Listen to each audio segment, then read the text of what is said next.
The weight of the fog. The fog came without warning, rolling over the town of Black Hollow like a shroud. It was October, and Emily Carter had returned to her childhood home after 15 years, summoned by a letter from her estranged mother. The letter was brief, scrawled in trembling ink. "Come home. It's time." Emily assumed it was about her mother's failing health. She didn't expect the fog or the way it seemed to watch her. Black Hollow sat in a valley, its clapboard houses sagging under decades of neglect. Emily's old house was at the edge of town, near the woods where she used to play as a child. The moment she arrived, the fog descended, thick and gray, swallowing the horizon. Her mother was gone. The house was empty, save for a single photograph on the kitchen table. Emily, age 10, standing in the woods, her face blurred as if she'd moved during the shot. On the back, in her mother's handwriting, were the words, "You promised." Emily's stomach churned. She didn't remember making any promises, but the woods had always frightened her. As a child, she'd heard whispers, their soft, insistent voices that called her name.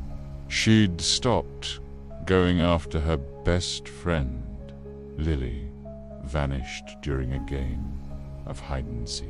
The town searched for weeks, but Lily was never found. Emily left Black Hollow soon after, burying the guilt that gnawed at her. Now, standing in the silent house, she felt it resurface, sharp as a blade. The fog thickened overnight, pressing against the windows like a living thing.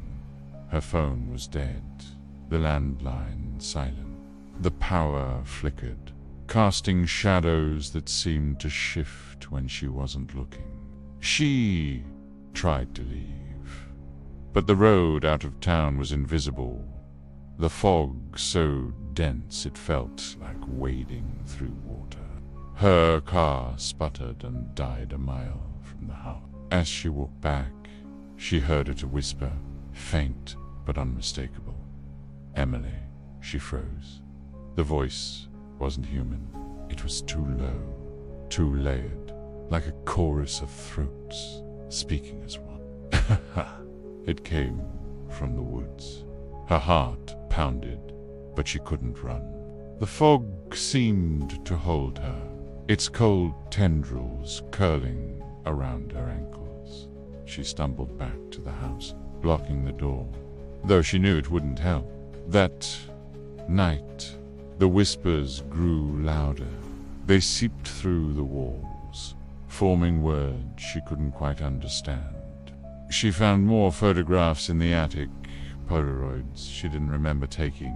In each, she stood in the woods, her face blurred and always.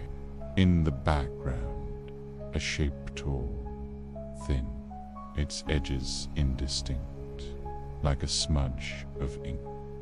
The final photo showed Lily, her eyes wide with terror, her mouth open in a scream. The shape was closer, its long fingers grazing her shoulder. Emily's hand shook as she burned the photos in the fireplace. The flames flared green, and the whispers became a scream. She clutched her head, the sound burrowing into her skull. Then, silent, the fog outside pulsed, and she saw a figure in the yard, impossibly tall, its limbs bent at wrong angles. It didn't move, but she felt its gaze, heavy and hateful. She backed away from the window, her breath shallow. The air grew colder, the house creaking as if under a great weight. She remembered fragments of that day with Lily. They'd been playing near the old oak, the one with roots like claws. Lily had dared her, to go deeper into the woods, to find the clearing where the air felt wrong. Emily refused, scared of the whispers. Lily went alone. Emily waited, but Lily never came back. Had she promised to follow, to help? The guilt was a stone in her chest, crushing her. The next morning, the fog was thicker, the house darker. The whispers were constant, now circling her like wolves. She found a journal in her mother's room, its pages filled with frantic writing. It takes what you owe. It never forgets. B. The final entry read, Emily, I tried to protect you. Run. But there was nowhere to run. The fog was everywhere, and the figure was closer, standing at the edge of the porch. Desperate, Emily ventured into the woods, hoping to find answers. The fog clung to her skin, heavy with the scent of decay. The whispers guided her to the clearing where the old oak loomed. Its bark was carved with names, dozens, maybe hundreds, including Lily's and her. The ground beneath the tree was soft, unnatural, like it was breathing. She dug with her hands, frantic, unearthing bones small, fragile, wrapped in scraps of Lily's dress.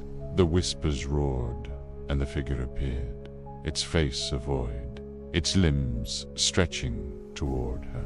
"P.U. promise," it said, its voice a knife in her mind. She screamed, scrambling back, but the fog tightened, pulling her toward the tree. She saw Lily's face in the bark, her eyes pleading, her mouth forming Emily's name. The figure's fingers grazed her skin, cold as death, and she felt herself unraveling, her memories slipping away. Emily fought, clawing at the ground, but the fog was inside her now, filling her lungs with ash. She saw every moment she'd failed Lily, every lie she'd told herself to escape the guilt. The figure didn't need to kill her. It was her own anguish, given form, dragging her down. As the tree's roots curled around her, she whispered an apology, but it was too late. The fog swallowed her scream. The next day, the fog lifted. Black Hollow was quiet, the house empty again. In the woods, the old oak stood taller, its roots a little thicker. A new name was carved into its bark. P. The whispers waited, patient, for the next promise to be broken.